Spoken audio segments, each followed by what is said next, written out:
Alors voilà. Alors, Parashat Yitro, 18 Shvat de l'année 5782. Voilà, c'est pour ceux qui nous écoutent et qui nous regardent en dehors de Jérusalem. Voilà, donc on va couper le cours en deux comme d'habitude, un peu d'Halakha et la paracha. Un peu d'Halakha. Alors on a vu cette semaine, nous avons fêté le nouvel an des arbres.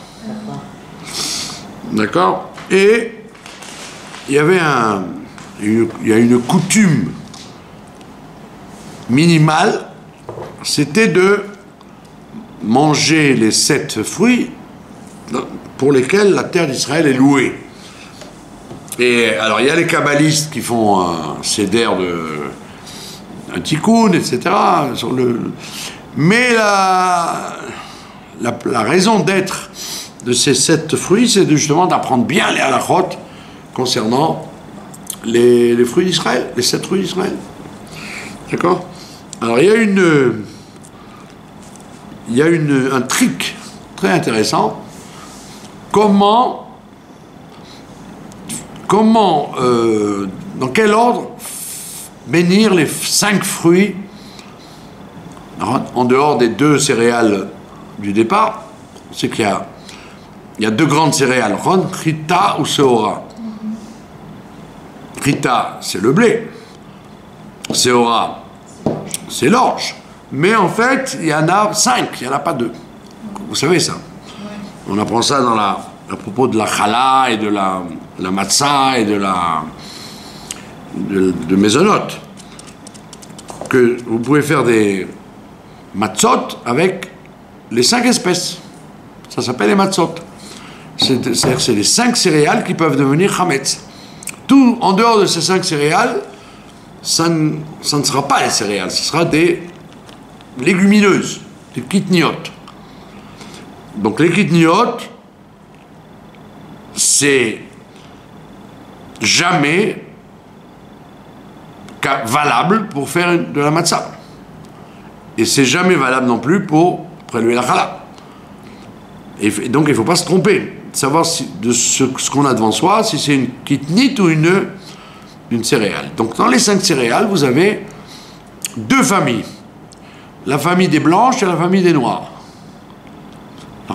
Vous avez 2 noires et 3 blanches. C'est pas comme en musique, où une blanche vaut 2 noirs. Dans les céréales, vous avez la famille du blé, donc le blé, qu'il soit complet ou blanc, c'est pas grave, ça s'appelle chita. Vous avez l'épeautre, qu'on appelle kousmine, et vous avez l'avoine, qu'on appelle shibolet choual, l'épi de renard. C'est bon. Pourquoi on l'appelle comme ça, entre nous? Si vous avez regardé dans une encyclopédie, vous avez les 5 espèces, 5 céréales. Tous les épis, ils ont des pointes comme ça. Au milieu, vous avez les graines, enfin, vous avez la farine qui va sortir, et les épis comme ça, avec des pointes. L'avoine, il a des épis droits et une queue de renard. C'est pour ça qu'on appelle ça shibolet choual. Vous regardez les photos, c'est comme ça qu'on reconnaît l'avoine. Au lieu d'avoir tous les épis droits en pointe, vous avez une espèce une partie qui se replie comme une queue de renard. Donc ces 3-là, c'est les 3 blanches. Le blé, l'épeautre, l'avoine. Et donc, le kousmine en question, l'épeautre, c'est une céréale. Mais elle a une collègue, en hébreu, qui s'appelle koussemet. Ah, c'est pas pareil. C'est pas pareil du tout. La koussemet, c'est une Skidnit. C'est ce qu'on appelle en français le sarrasin. Donc en français, vous êtes tranquille. En français, ça s'appelle épeautre ou sarrasin. Donc, vous ne pouvez pas vous tromper. Mais en hébreu, vous risquez de vous tromper en disant Kousmin, Kousemet, Mezonot. Non, pas du tout. Kousmin, c'est une céréale. Donc, vous pouvez faire du pain, des matzot, prélever la challah, etc. Alors que Kousemet, c'est une céréale. C'est comme une petit pois ou un haricot. Ça n'est jamais motzi, jamais Mezonot. Ça sera Adama et Nefashot. Kousemet, voilà. Il ne faut pas confondre. Vous avez compris? Donc il faut bien se renseigner. Quand vous achetez de la Kousemet, c'est du sarrasin. Donc vous pouvez faire des crêpes, vous pouvez la manger comme ça avec du sucre ou du sel. Les chivolettes... Non, ça c'est Kousemet et Kousmin. C'est l'épeautre et là, le sarrasin. Donc il ne faut pas se tromper sur la Kousemet. Vous avez compris? L'avoine.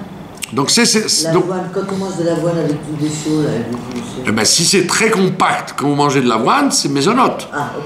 Si c'est très dilué, c'est Adama. Ah, ok.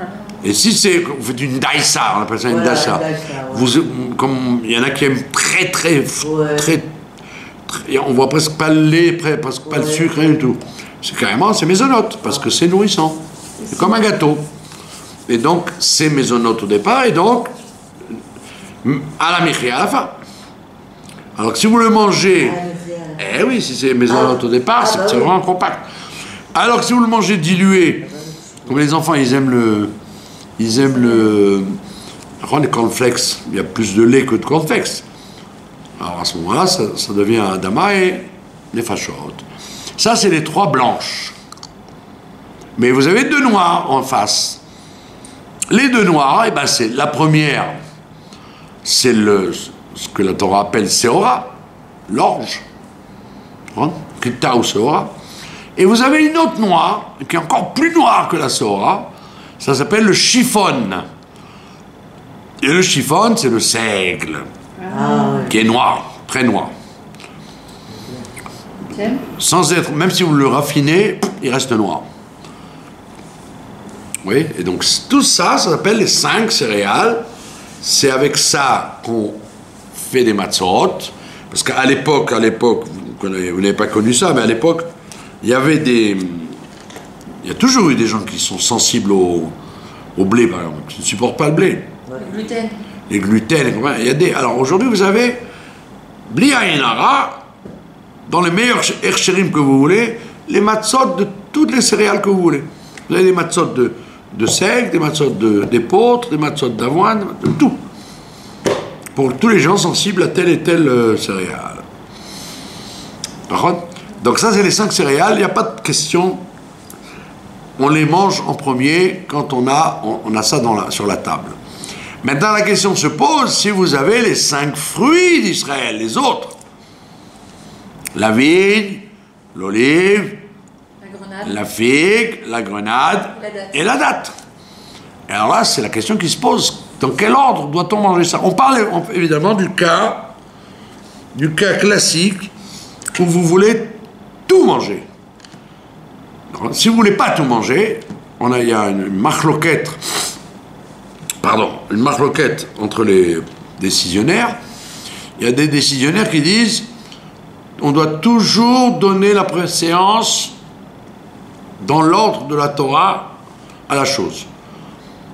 Ça veut dire, j'ai devant moi du raisin, fruit d'Israël, et un avocat, fruit ragil, haetz ragil. Il y a des décisionnaires qui te disent, je ne veux pas le savoir, tu manges le fruit d'Israël d'abord. Alors qu'il y a une autre chita qui dit pas du tout. Tu vas d'après ce que toi tu veux. J'ai pas envie de sucré maintenant, j'ai pas envie de raisin.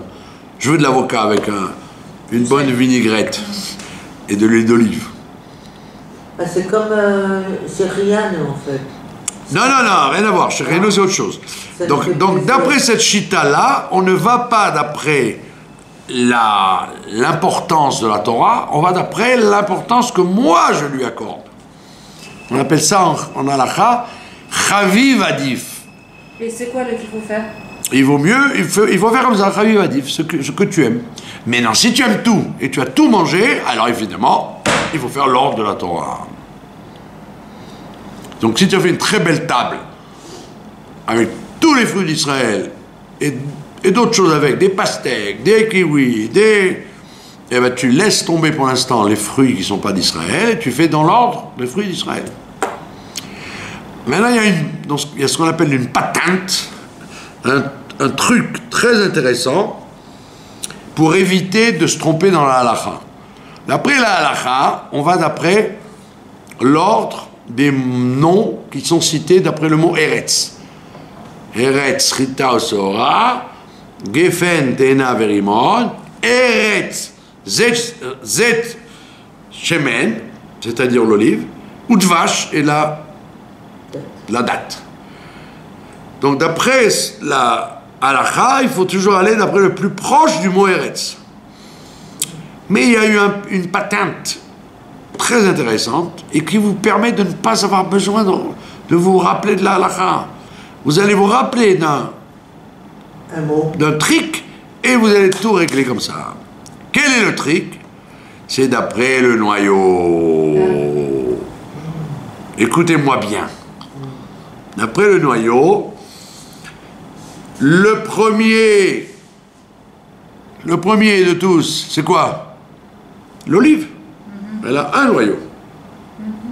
L'olive, elle a un noyau. C'est la première.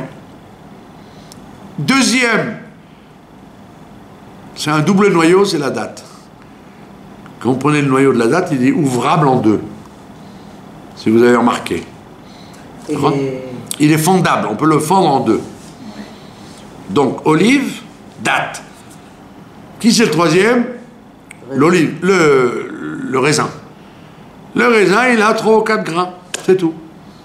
En lui. Quelques grains, pas plus. Après, vous avez multitude de grains.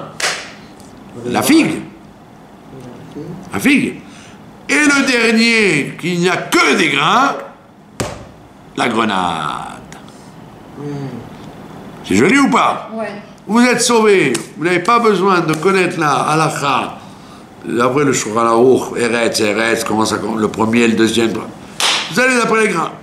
Olive, date, raisin, figue et grenade.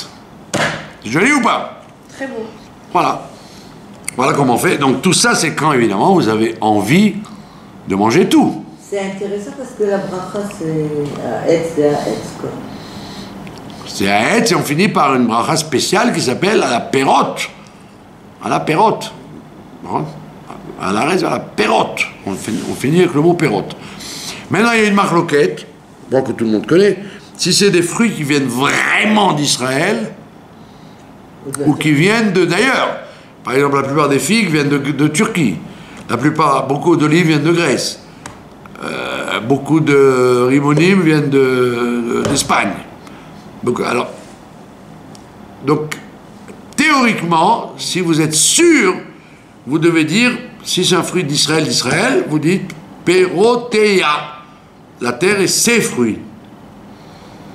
Si vous n'êtes pas sûr du tout, c'est des olives de Grèce, noires ou peu importe, ne dites pas Pérotéa, vous devez dire Pérote.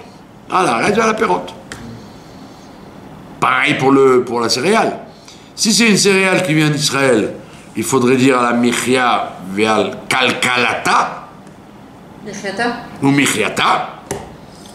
Mais si vous n'êtes pas sûr du tout, ça peut venir très souvent d'ailleurs, parce qu'ici il n'y a pas de céréales en Israël, très peu. Donc à ce moment-là, ne vous embarquez pas avec michiata et kalkalata. Dites michia, c'est tout.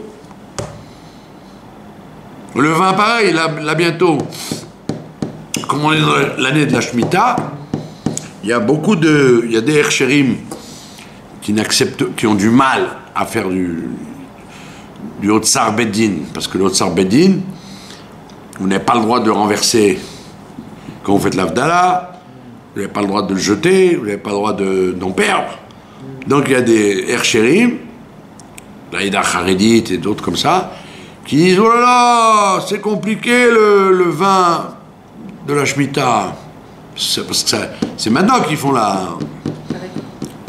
ils ont fait la récolte, elle va être. Par contre, ça va être l'année 2022. Ce sera l'année de la Shemitah pour les. C'est l'année 2022 qui fera attention. Et voilà, 2022 sera l'année de la Shemitah pour les fruits et vins. Donc quand ils vont faire le vin, beaucoup d'Herchérim, soi-disant plus scrupuleux que les autres, ils ne consomment pas le raisin d'Israël, qui est en quantité énorme. Ils font venir le raisin de Moldavie, d'Italie, de Hongrie, de Khoutzlaretz. Et comment on sait alors? C'est pour ça qu'il vaut mieux. Là, sur le vin, vous pouvez dire Gafna à la fin du. Quand vous la reste va le prix Gafna, parce que là, c'est écrit derrière la bouteille, ça vient de Hebron ou de Golan, ça écrit d'où vient le vin, d'où vient le raisin. Ouais. Et à ce moment-là, il y aura écrit. Vous tournez la bouteille, vous voyez, Médard Haredit, pas de l'année de la Shemitah, et vous regardez Moldovia, Italia, Tsarfat, Russie, ce que je sais moi, Grèce, de tous les pays qui ont du raisin, qui est entre nous moins bon que celui d'Israël aujourd'hui. Donc à ce moment-là, il ne faut pas se tromper, Nagui, qu'il y a des vins qui se renversent. Vous parlez de l'année prochaine, hein, les vins qui vont sortir de l'année 22. Pas le 22. Non, alors, vous pouvez prendre les 22. Alors il y aura 3 sortes d'Herchérim. Il y aura le Hercher de Otsar Bedin, vraiment. Celui-là, il ne faut pas. Non, vous pouvez, mais il faut faire attention. Ah ouais, mais bon, on va pas arriver à faire. Et je vais vous raconter une anecdote. Le vin du Otsar Bedin, comme il y a la Kedusha d'Israël dessus, on n'a pas le droit de le sortir. On n'a pas le droit de le sortir. De le gaspiller, c'est sûr que non. Mais on n'a pas le droit de sortir d'Israël. Il n'y a pas d'exportation sur le vin d'Otsar Bedin. Parce que même j'avais un ami, il avait voyagé. Il s'est retrouvé dans l'avion avec un plat de la cacheroute, quoi.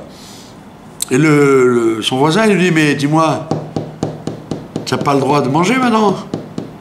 On a quitté le territoire d'Israël et c'est des fruits d'Israël que tu manges, des légumes. Donc, ce qui est Otsar Beddin, on n'a pas le droit de sortir d'Israël. Il faut le consommer sur la Terre Sainte. Maintenant, alors pourquoi je vous raconte cette anecdote? L'année de la Shemitah ou tout le temps? Non, que l'année de la Shemitah. Pas l'année de la Shemitah. Et pourquoi je vous raconte cette anecdote? Parce que, à un moment donné, dans la Shemitah d'il y a 15 ans, 14 ans, en 2015, non, c'était avant 2015, bon, peu importe, il y avait le grand rabbin d'Israël Ashkenaz, il s'appelait Metzger. Il était collègue du Rav Batchidoron. Bon, peu importe, il y avait une histoire qu'en général, c'est le Rav Sepharad qui s'occupe de Kashrut. Et là, je ne sais pas pour quelle raison, le Rav Metzger s'est occupé de Kashrut.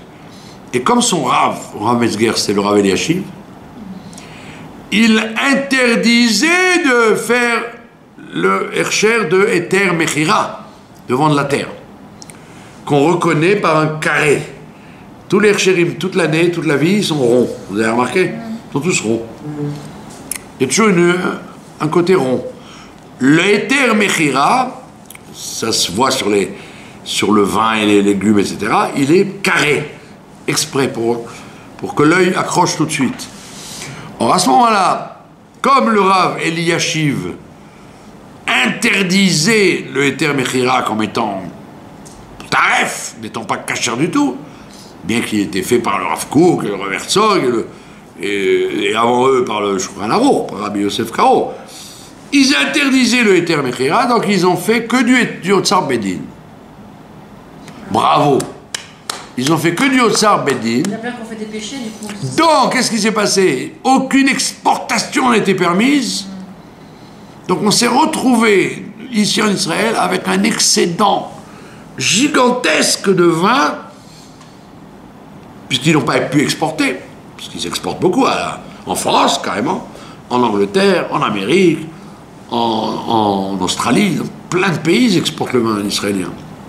Là ils n'ont pas pu, et donc on s'est retrouvé dans tous les magasins, et c'était un peu chelou, c'était un peu louche, parce que le Otsar Bedin, tu n'as pas le droit de le commercialiser. Tu ne dois vendre au prix coûtant. Alors, oublions, le prix coûtant, c'était du bluff.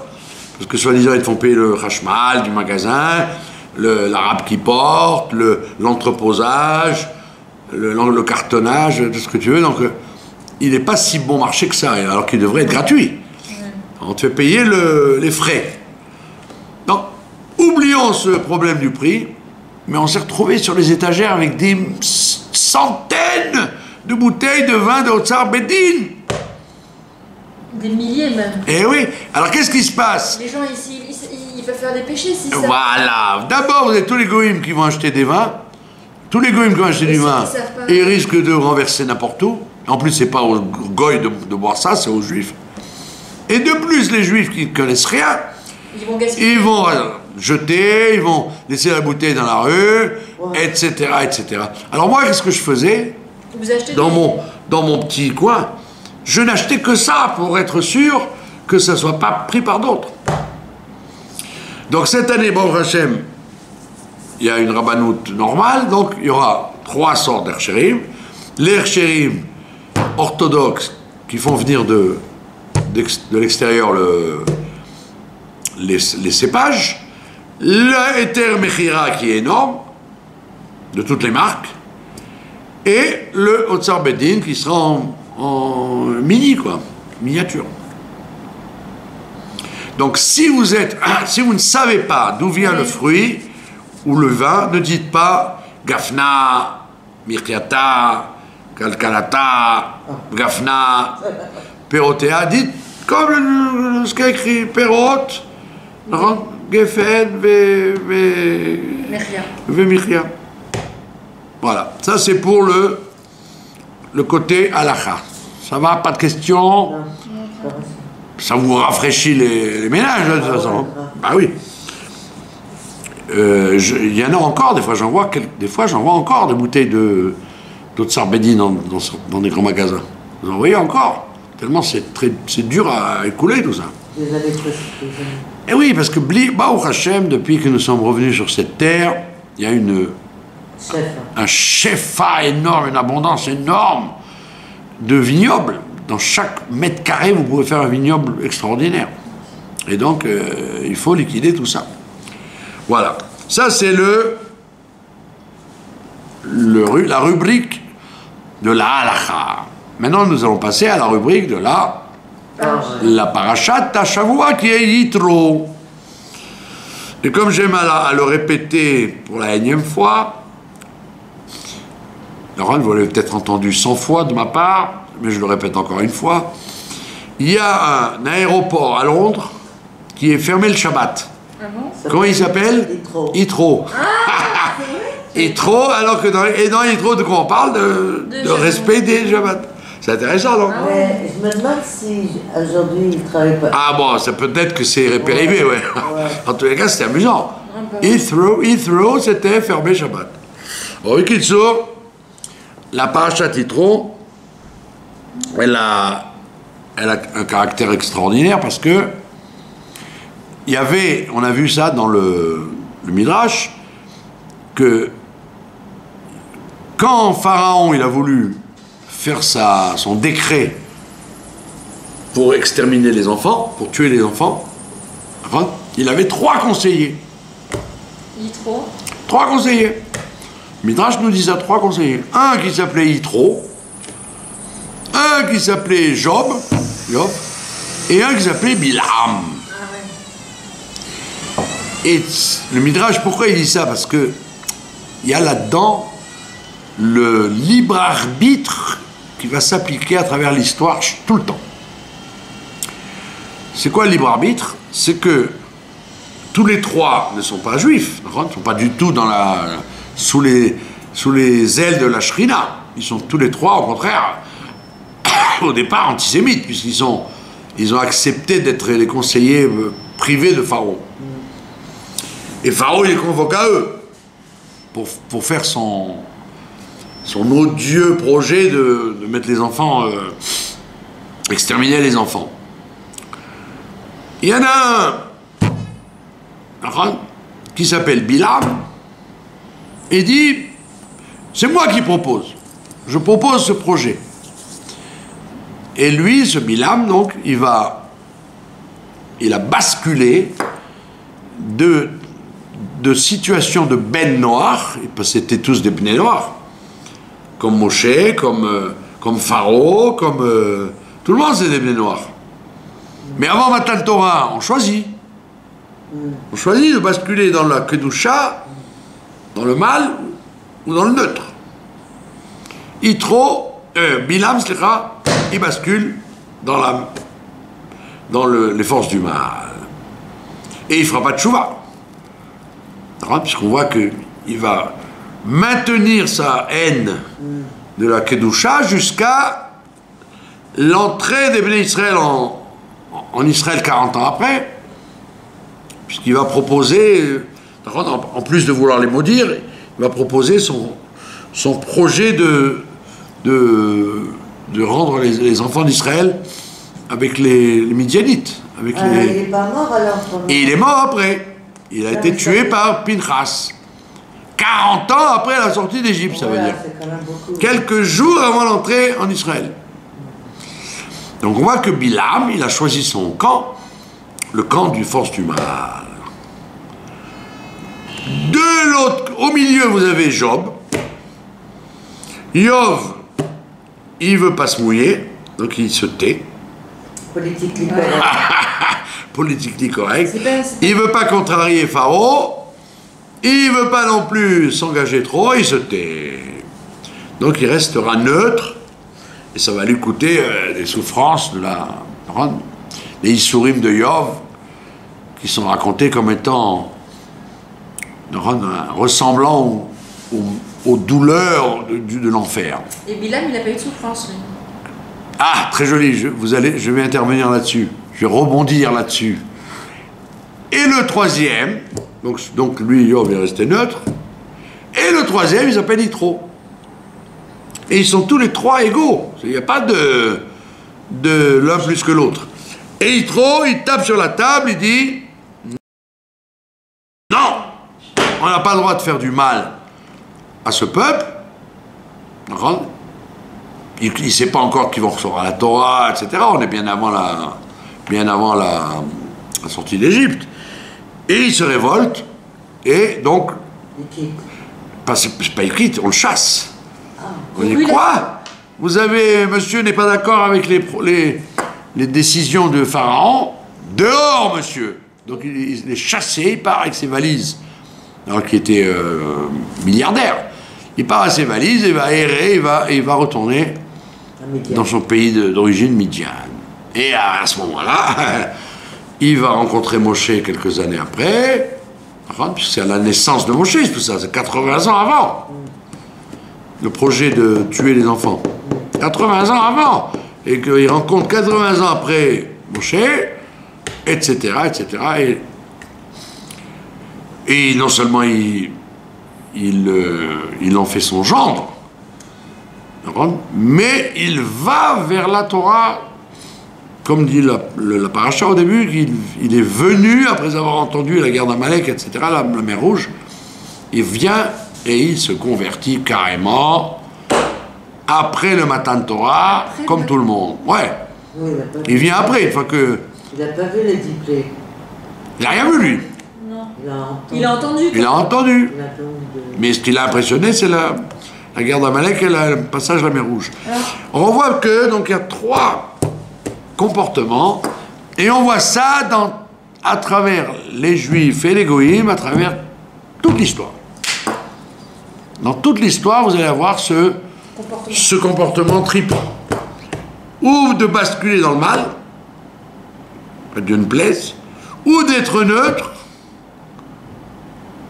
la majorité silencieuse, qu'on appelle, On voit ça dans le Vaudor et les et toute l'histoire du Tanakh, ou alors basculer dans la Kedusha. C'est-à-dire donner sa vie même. Et on voit ça chez les Goïms, mais chez les Juifs, pas seulement chez les Juifs. C'est le libre arbitre. C'est le libre arbitre. Donc pendant la guerre, par exemple, la guerre de 39-45, en France, par exemple, vous aviez les trois.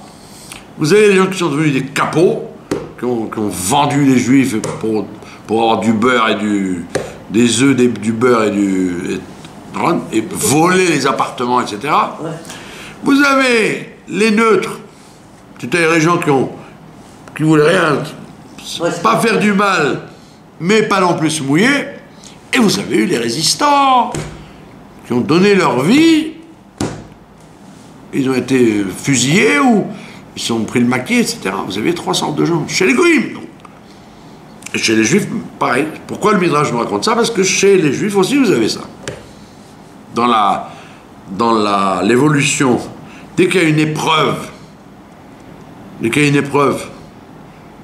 que ce soit le Vaudor ou la galoute, l'assimilation, le vaccin, vous avez toujours 3 sortes de comportements.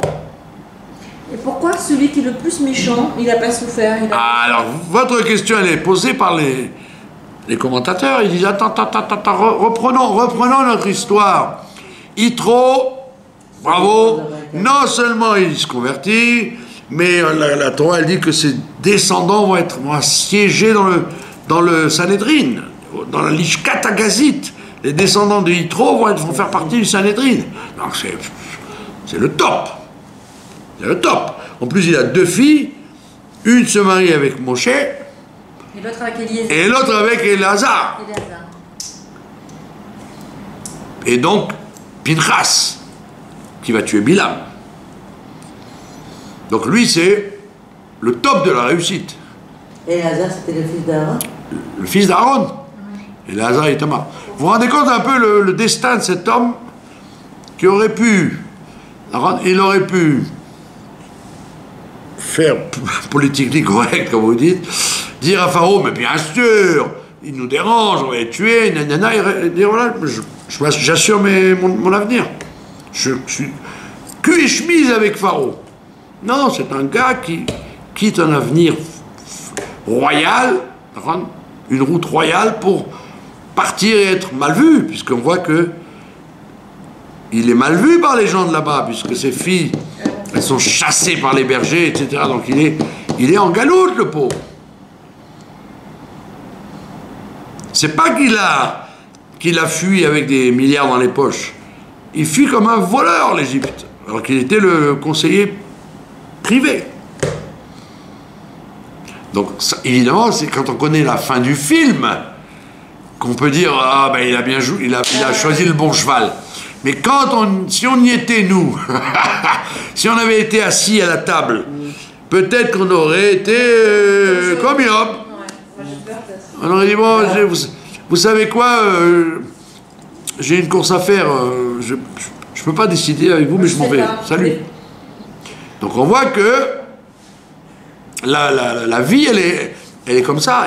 Et toute la vie, elle est que tu ne sais pas comment ça va tourner. Les gens qui donnent leur vie pour la Torah et les mitzvot, très souvent, ils en ont bavé. C'était pas forcément le top. Maintenant, votre question est fort intéressante, puisque les Mefarshim la posent. Ils disent, mais attends, le Bilam en question, quand il meurt, tranquille, il a fait pique-pendre, il nous a extrêmement fait souffrir, et il meurt, la tête coupée en quelques secondes, il sent rien, il n'a rien senti, et il est mort, ça y est, fini. Alors que Job, le pauvre, parce qu'il s'est tué, donc il a fait moins grave, on lui donne des années de souffrance. C'est pas logique, c'est pas juste, comme on dirait. On dit non, le judaïsme, ça marche pas comme ça, mon ami. Le judaïsme, il y a l'essentiel sur la terre, c'est de faire son tikkun. Pourquoi il faut jamais vouloir mourir? Jamais vouloir raccourcir ses jours? Parce que chaque instant que Dieu te donne la vie, tu répares quelque chose. Tu répares. Par le souffle de la vie que tu as, tu répares quelque chose. Or, Monsieur Job, pour son silence, comme il était un homme bien, on lui a dit, bah, tu vas tout payer ici, tu vas tout nettoyer ici. Tu vas déguster ici tout ce que tu as fait de mal, par ton silence. Parce qu'il aurait dû se révolter comme Yitro. Il ne l'a pas fait.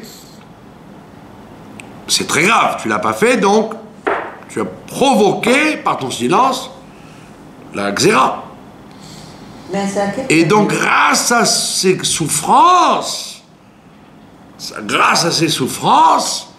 il obtient le Gan Eden et tout se nettoie et tout est arrangé, à tel point que Moshe Rabbeinu, quand il envoie les explorateurs, il dit, est-ce que vérifiez s'il y a un arbre là-bas?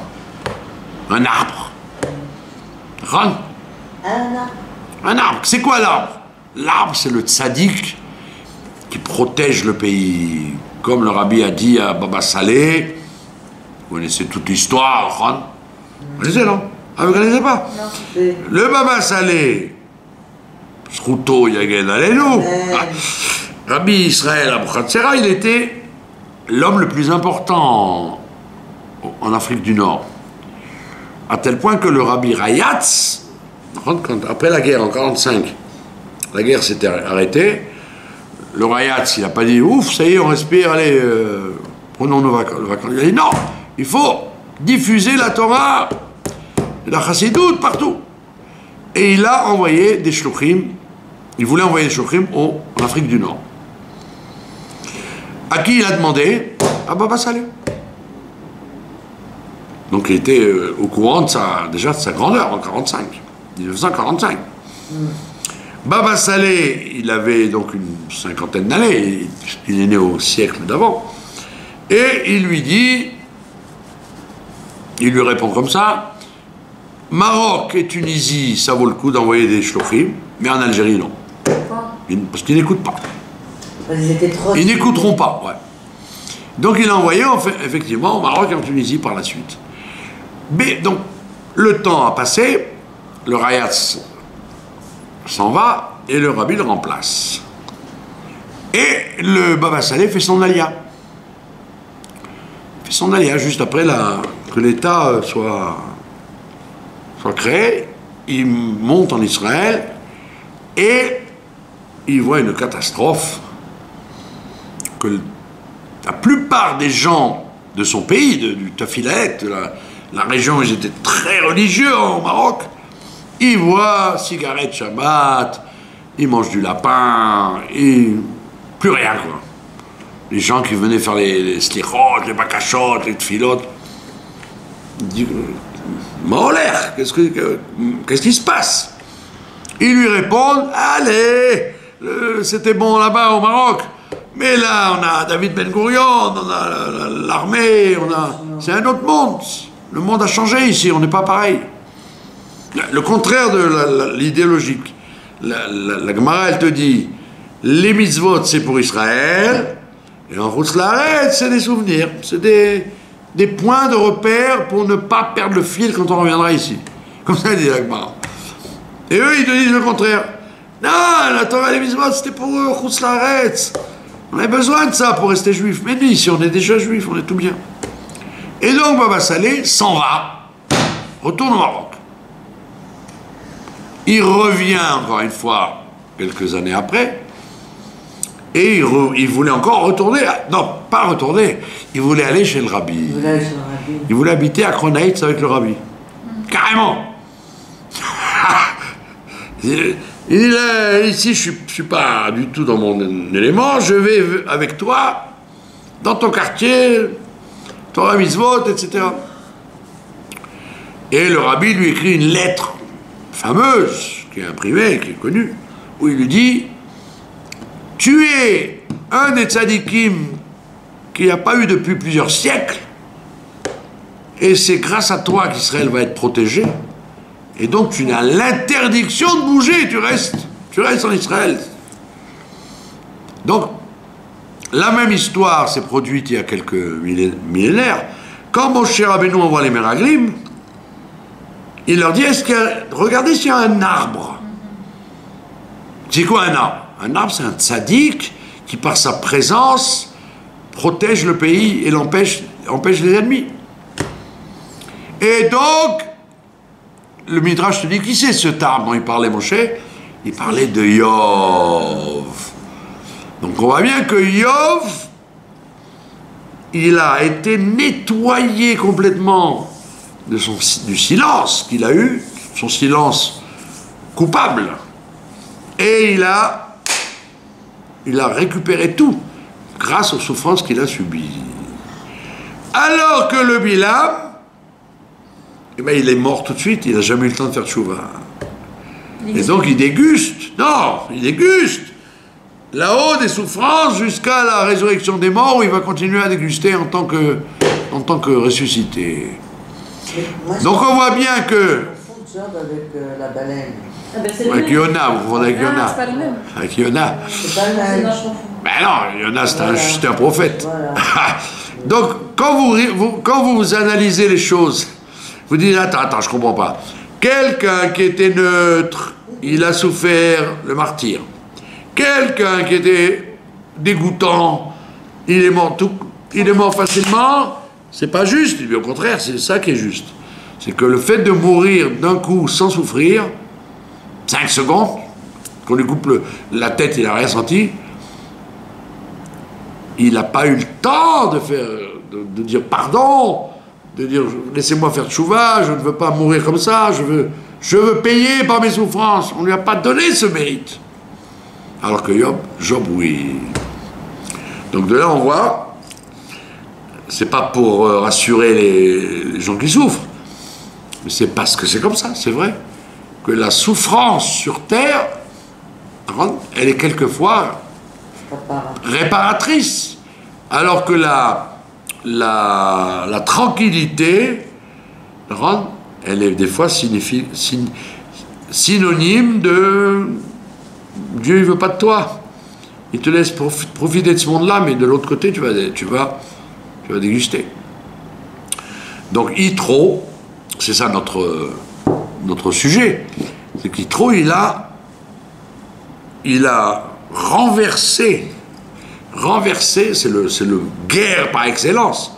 Il a renversé la conception que malheureusement on voit chez les gens de gauche ou les gens assimilés, que la Torah ça va quoi, c'est un mode de vie, mais il y a tellement mieux ailleurs, il y a tellement mieux autrement. Lui il vient et dit, vous savez quoi, j'ai fait le tour de tous les systèmes. Je ne suis pas comme aujourd'hui on voit beaucoup de balais de chouva, que Dieu les bénisse, c'est des pauvres types, des pauvres gens. Ils ne connaissent rien, c'est pas Dieu les a appelés à lui, mais ils n'ont jamais eu ni culture européenne, ni métier, c'est des pauvres gens. Ah, ça ne veut pas dire qu'il vaut mieux qu'ils restent en dehors. C'est bien qu'ils soient dans la Torah, mais ça n'a pas la même valeur que quelqu'un comme Onkelos Le Guerre ou Rabbi Akiva, ou des vrais balais de chouva qui ont... Et le plus de tout, c'est Yitro. Quelqu'un qui a connu, comme dit le Shlomo HaMelech, Itaron, il a connu la supériorité de la lumière qui vient du Chocher. Lui, il a connu ça. Il a dit le Chocher. Je peux vous en parler, moi, du Chocher. Je connais tout. Le communisme, la philosophie, les sciences, le darwinisme, tout ce que vous voulez, je connais. J'ai servi tout et j'ai marché là-dedans. Ça, c'est un niveau de Baal, de Teshuvah énorme. D'ailleurs, vous connaissez ce midrash étonnant, que quand Moshe veut se marier avec sa fille, il lui dit, attends, j'ai une condition. Je veux que ton premier-né soit dans la Vodazara. Pas le deuxième, le premier. Et même Tzipora a dit d'accord. Le Midrash dit quoi? C'est quoi ce deal qu'il a fait avec Moshe? C'est ça qu'après il va devenir un guerre choisi? Que son petit-fils soit dans la Vodazara? On dit non, pas du tout. C'est pas qu'il devienne idolâtre, Shalom, puisque justement lui il était en route pour abandonner tout ça. Mais il a dit, je ne veux pas que mon petit-fils soit ignorant de ce qui se passe ailleurs. Je veux qu'il adhère à la Torah en toute connaissance de cause comme moi. Et Moshe il a dit d'accord. Et Tzipora a dit d'accord. C'est risqué quand même. Hein. Et c'était risqué, la preuve c'est que après, après les générations d'après, ils ont vraiment fait Vodazara. Et c'est de là toute l'éloignement qu'avait le monde orthodoxe, enfin le monde juif carrément, pour les universités, pour la culture, cultura, pour le tarbout étranger. Il y avait ce risque. Aujourd'hui, il n'y a plus. Bon, Hachem. On voit bien que les gens ils peuvent, comme vous avez été à la fac, les gens ils peuvent être à la faculté, apprendre la philosophie, faire plein de choses sans pour autant dévier et abîmer leur émouna et leur pratique. Mais à l'époque, pendant des siècles, c'était très très dangereux. La preuve, on dit que Elisha ben Amouya, il a dévié à cause de ça. Il y avait un impact attirant de la lumière de la Grèce et de la culture vis-à-vis de la Torah. Parce que la Torah, elle cache sa beauté. Elle cache sa beauté pour pas que tout le monde s'en serve pour faire ce qu'il veut. Mais le fait qu'elle cache, ça donne des fois raison aux gens qui disent écoutez, quand vous écoutez un philosophe ou un conférencier goy ou juif assimilé, c'est quand même plus riche qu'un rave et qu'un midrash. Donc c'était dangereux et Yitro il a fait ce pari avec son gendre et le gendre a été d'accord et ça a mal tourné. Le Moshe il a rien dit. Enfin... Oui, parce qu'il l'a dit, il a dit oui, c'est vrai. C'est vrai. Si on n'a pas une connaissance comme moi je l'ai fait, j'étais dans la maison de Pharaon pendant des années. J'ai connu tout ça, moi aussi. Yitro, il s'en est sorti. Moshe n'était pas influencé, mais son fils, ça n'a pas marché. Et après, ça a mal tourné. Donc de là, toute la réticence du monde de la tradition pour aller chatouiller le goujon des universités. Il y avait un chassid qui voulait aller étudier à la fac. Et il dit au rabbi, je demande l'autorisation. Le rabbi dit, ma pitom, pas question, tu dois rester à la yeshiva et pas t'occuper de ces choses-là. Et l'autre, avec Chutzpah, il lui dit, mais vous, rabbi, vous étiez bien à la Sorbonne et à Berlin et à Varsovie, vous avez connu beaucoup de... Et le rabbi lui répond, c'est pas parce qu'on saute d'un immeuble et qu'on ne meurt pas qu'il faut le refaire une deuxième fois. C'est-à-dire que lui, le rabbi, il avait une mission de son beau-père d'aller fréquenter ces gens-là et ces choses-là. C'est beau cette expression. Ah ouais. C'est pas parce qu'on saute Raph, ça me fait penser aux enfants quand on les éduque. On dit à l'adolescence, il faut les laisser un peu, mais pas trop. Et nous, on est terrorisés, on se dit, si on les laisse aller chez les copains, les copines, les machins. Voilà, donc ça veut dire qu'il faut... Et après, on te dit, si jamais on se plante, on te dit, ah, mais tu vois, c'est parce que tu l'as pas laissé, maintenant il se rattrape à 40 ans. Tu vois, c'est maintenant... Ah, vous avez raison, il faut... C'est très dur. C'est très dangereux de prendre des risques. Si les choses doivent se faire, elles se feront plus tard. Surtout qu'aujourd'hui, c'est pas, malheureusement, la philosophie et les facultés qui intéressent les gens. C'est le laisser aller total. Ça, c'est plus embêtant. Par contre, donc il ne faut pas dire non, non, non, je veux laisser la porte ouverte. Ne laisse pas la porte ouverte. Au contraire, dis aux gens, moi je dis aux enfants, enfin aux adolescents surtout, parce que les enfants ils sont encore, ils comprennent pas encore. Les adolescents, je parle comme ça dans les kidouches et les hitvadouyot et tout. Je dis aux enfants, qu'est-ce que vous croyez que le monde chiloni, il est yedidouti, il est amical et sympathique? C'est faux. Les balais de chouva, ils vont te raconter que c'est pas vrai.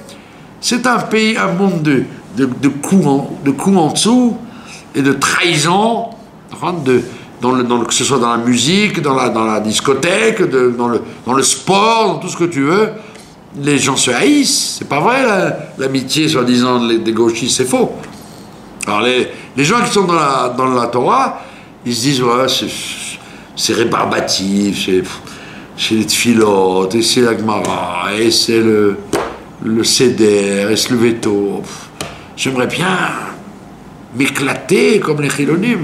Mais va leur demander aux chilonim, quand tu les grattes un peu, quand tu les secoues, tu dis, mais c'est pas un monde du tout agréable, c'est un monde cruel, un monde impitoyable. Sous leurs airs, vous voyez, que ce soit les politiciens ou les affaires, les bureaux, dans les bureaux, et dans les vous voyez, les gens ils croient que ils sont tous des copains, pas du tout.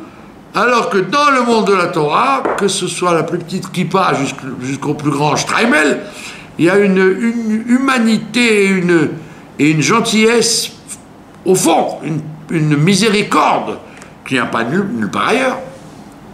Et donc il faut leur dire, qu'est-ce que tu crois? Tu crois qu'on te serre la vis pour t'embêter? Mais qu'est-ce que tu crois qu'ailleurs les gens sont heureux? Et donc quand tu vois qu'il y a un bal tchouva qui revient, il faut lui dire, vas-y, crache comment c'était. Mais il va te dire, oh, qu'est-ce que tu crois que c'est? Tous les balais tchouva qui ont fait du théâtre, du cinéma, du sport, de l'université, vont te dire que c'est un monde très cruel. C'est pas vrai, c'est pas un monde... C'est un monde de mensonges. Un monde de mensonges, on fait croire. Alors que nous, c'est vrai que c'est pas parfait, bien sûr, c'est la galoute, mais il y a un monde différent, donc c'est pour ça que ce qu'a fait Yitro, par contre, kol hakavod d'avoir eu une bonne intention, mais c'était pas du tout réussi son initiative. Moshe, lui, il pouvait le faire. Voilà, Moshe, il a fait comme le rabbi, il était à la fac. Il était chez Pharaon. Donc il connaissait l'astrologie, le mensonge des idoles et tout ce qu'on veut. Il a connu tout ça. Mais lui, il avait les forces. Il avait les forces pour ça. Yitro, lui, il a fait le tour. Il a une grande neshama, donc il est revenu. Mais tous les gens ne sont pas faits pour ça. Tous les gens ne sont pas faits pour affronter le... Donc il faut le faire avec... en comparaison. En comparant. Quand il y a un truc de la Torah, tu le compares avec un truc des autres pour dire c'est faux. Voilà ce qui ne va pas. Comme j'ai raconté cette histoire, le rabbi, il avait crié les directeurs des écoles en Amérique, parce que les écoles en Amérique voulaient avoir des budgets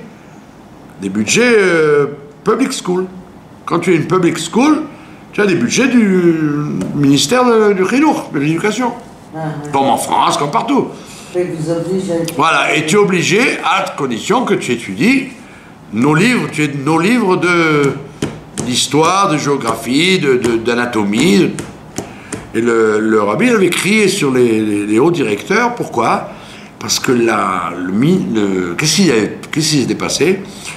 Il y avait dans les livres d'histoire et de géographie et de sciences, il y avait le monde à 4 milliards d'années, on descend du singe, et eux, qu'est-ce qu'ils avaient fait? Ils avaient déchiré les feuilles et ils avaient distribué les livres comme ça, déchirés. Il y a eu un contrôle et ils ont vu qu'ils avaient déchiré. Et ils ont menacé avec le congrès et tout d'enlever les budgets aux écoles privées. C'était des millions d'enfants qui n'étant pas dans les yeshivot et les Talmudei Torah, etc., au moins ils avaient un peu de judaïsme, en plus des mathématiques et des sciences qu'ils apprenaient. Au moins ils avaient un peu de judaïsme, et en ayant une école gratuite, ou en tous les cas à coût faible. Le rabbi il a crié, il a dit, il fallait pas faire ça. Il fallait prendre les livres et amener des conférenciers compétents qui fassent le tour et qui disent voilà, qu'est-ce qu'il raconte Darwin, dans 4 milliards d'années, on est descend des singes, on va tout vous démonter, tout ça est faux. C'est des comment on appelle ça, des hypothèses qui ont été complètement démolies par la marque Colincourt qui disait pas du tout le monde a une intelligence, il doit y avoir sûrement un créateur, et aujourd'hui c'est la ligne de dire c'est impossible que le monde soit le Big Bang, ça n'existe pas, c'est obligé qu'il y ait un moteur intelligent, que vous l'appeliez Dieu ou autrement, mais c'est impossible que cette chaise ou que cet éléphant, que cette... Donc il fallait prendre les livres et les casser, pas les déchirer. C'est comme le film. Vous avez compris? Donc faire ça, à l'époque de Yitro, etc., c'était très dangereux de faire ça. Mais aujourd'hui, on peut le faire. Mais d'ailleurs, il y a plein de conférenciers, plein de mosdot qui parlent de ça. De la comparaison entre la science et la Torah, de voir qu'il n'y a pas de contradiction du tout, et que la médecine que tout peut se marier harmonieusement. C'est pas l'un contre l'autre, c'est l'un avec l'autre. Voilà, donc c'est ce qu'on appelle Yitro. Quand il a fait le film La guerre des étoiles, ouais. Spielberg, il commençait à faire tchouva. Alors il ne voulait pas choquer les gens, dire que Dieu soit avec toi, il disait que la force soit avec toi. Ah, c'est ça, hein. Hachem ose. Ouais, c'est ça. Il disait que la force soit avec toi. Il n'arrivait pas encore à... Donc, Bezrat Hachem, quand on lit la paracha de Yitro, on apprend effectivement que comme Yitro, il a fait le tour, il a reconnu la grandeur de Dieu, il a pris la Torah, toutes les nations du monde vont se rejoindre sous les ailes de la Shrina. Ouais. Maintenant, tout de suite. Amen. Maintenant, tout de suite, bien sûr.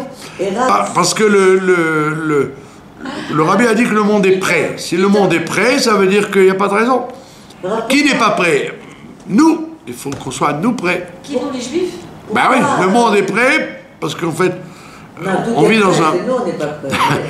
dans une telle atmosphère que rien ne surprend aujourd'hui. Rien ne surprend. Si maintenant le Beth Amikdash descend, tout fait, etc., eh ben les gens vont dire bon bah oui, c'est comme ce que je regarde sur internet, Spielberg, les trucs, la guerre des étoiles, rien ne me dérangerait. Alors que quand vous disiez à votre grand-mère ou votre arrière-grand-mère, tu sais, oui, ils ont marché sur la Lune. Non, tout simplement, tu sais, à 9h, tu es là, à minuit moins quart, tu es à Paris. Arrête de raconter des bêtises, il faut au moins 6 mois pour arriver à Paris, avec le bateau et le train Mais aujourd'hui, en 3 heures, tu es n'importe où. Donc, rien ne nous étonne.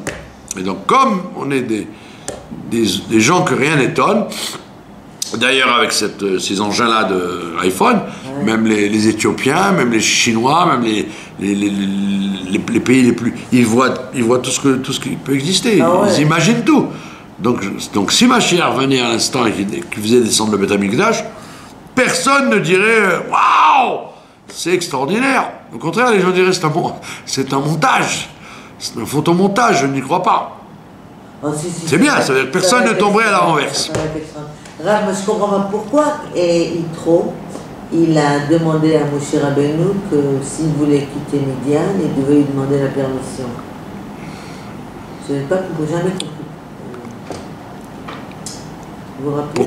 Pourquoi quand dans Shemot, il dit à Dieu, je dois prévenir mon beau-père de quitter Midian, c'est parce que j'ai fait un contrat. Pourquoi Yitro lui a demandé, de signer un papier ou de ne pas quitter Midian oui, parce qu'il s'est dit, il a eu peur, Yitro, il a eu peur qu'effectivement, Moshe Rabbeinu, sans être mandaté en tant que Goël, en tant que rédempteur, ils disent j'en ai marre de cette atmosphère ici, je préfère retourner chez mes frères en Égypte.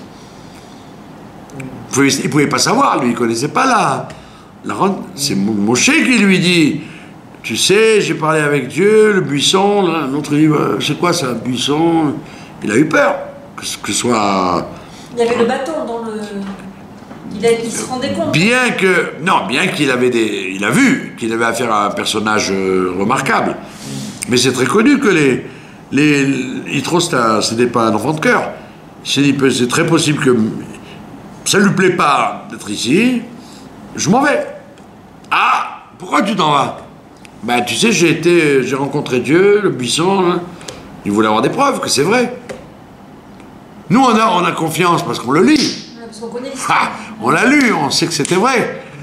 La preuve, c'est que même Moshe lui-même, il a dit, quand j'irai auprès des Skenim et de Ran, ils vont me dire, donne-moi des preuves que c'est vrai, que Dieu t'a parlé.